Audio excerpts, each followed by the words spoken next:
Gyevuddeko abatuuze ku kyalo Naminya nga bali wamu n'abakulembeze balumba kampuni za Palmark nga balaga obutali bumativu bwabwe olw'engeri kampuni zino bwe zaali ziyiwamu kazambi mu luzzi, ebibwatuka ebisusse n'ebirala ekiviiriddeko abatuuze ku kyalo kino okufuna endwadde.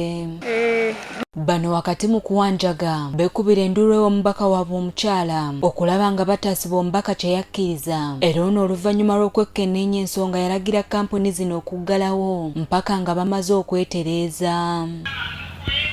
Olwaleero omubaka ono yeetadde mu ddene okusinkana abatuuze, bannannyini kampuni zino awamu n'abakulembeze, era asinziddeyo n'ategeeza abatuuze ng'omulanga gwabwe gwawuliddwa nga kampuni zino za kutandika eddimu ly'okulongoosa, era asuubizza okukola buli kisoboka okulaba nga abatuuze tebaddamu kunyigirizibwa. Basaba ekituleese wano ekisookera ddala luzzi lwaffe, ebigambo mbiwulidde biyitirivu, nawuliranga abantu beekalakaasa ate minisita agadde factory ate minisita akoze eki kyokka nze nabagamba aboogera.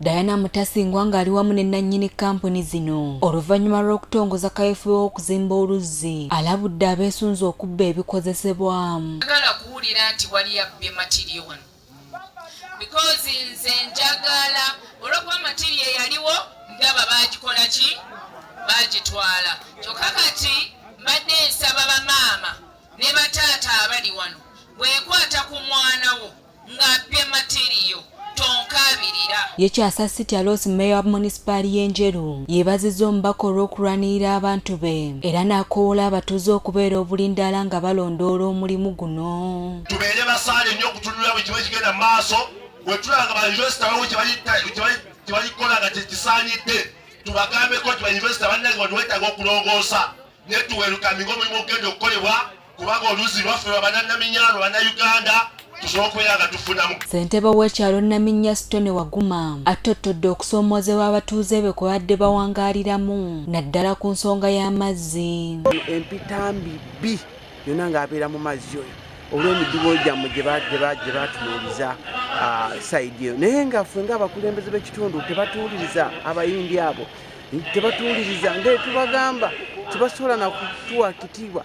Kale kwekokubira enduulu mbakulembeze abawo waggulu. Abamu ku batuuze be tusobodde okwogerako nabo nga bali wamu n'omusawo w'ekyalo Veronica Nabatanzi batangaazizza ku mbeera mwe babadde bayita, kyokka ne balaga essanyu olw'ekikoledde omubaka waabwe.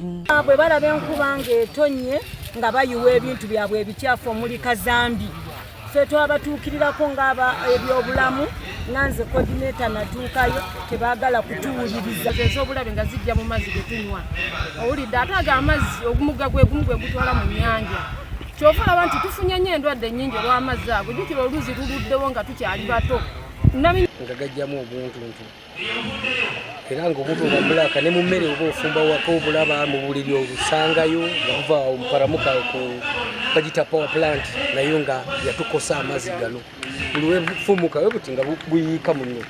Amazzi g'ensi yonna g'abantu bonna kubanga wona wootuuka amazzi ng'onywako wadde otambudde butambuzi wadde mu lugendo okola ki onywa amazzi. Bwe tuliko amasanyu gano kati tweyagala tubigenda kulya tugenda kunywa tugenda tandika okukozesa. Karo Kwagala Nakagombe yakusakidde eggulire lino ku Ragugudde TV